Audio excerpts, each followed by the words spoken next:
आखिर सुकरात को जहर क्यों दिया गया? मृत्यु से पहले सुकरात ने जो कहा, जानोगे तो दंग रह जाओगे। महान दार्शनिक सुकरात ने अपनी मृत्यु के समय जो कुछ कहा, वह कहने के लिए बड़ा कलेजा और साहस चाहिए। जहर को चाय कॉफ़ी की तरह पी गए और फिर जब शिष्यों ने पूछा, आप दर्द में है, तो यह बोलकर सभी को हैरान कर दिया।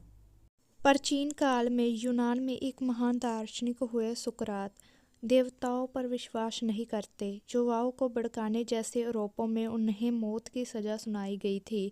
उनके लिए जहर तैयार किया जा रहा था। सूर्यास्त से पहले जहर देने का आदेश था।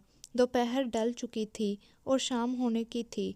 जो सैनिक उनके लिए जहर तैयार कर रहा था, उसके पास जाकर सुकरात ने कहा, विलंब क्यों कर रहे हो, जरा जल्दी करो। सैनिक चकित होकर बोला, आप क्या कह रहे हैं? मैं तो जानबूझकर धीरे धीरे कर रहा हूँ। सुकरात ने कहा, अपने कर्तव्य का पालन करने में ढिलाई नहीं बरतनी चाहिए। उनकी बातें सुन वहीं बैठ कुछ शिष्य रो पड़े।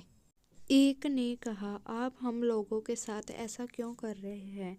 आपका जीवन हम सब के लिए कीमती है। अब भी वक्त है। जेल के सारे सिपाही हमारे साथ हैं। हम सब आपको यहाँ से लेकर सुरक्षित जगह पे चलते हैं।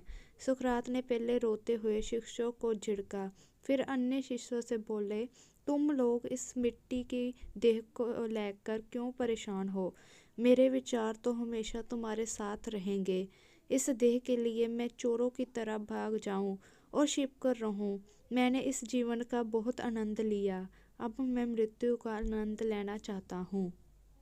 सांझ ढलने को आ गई थी। जहर का प्याला लाया गया। जैसे लोग चाय कॉफ़ी लेते हैं, वैसे ही सुकरात ने जहर का प्याला उठाया और उसे खाली कर दिया।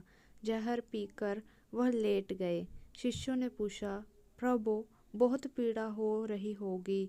सुकरात ने मुस्कुराते हुए कहा, शिष्यों, यह मेरे जीवन के जागरण का अवसर है।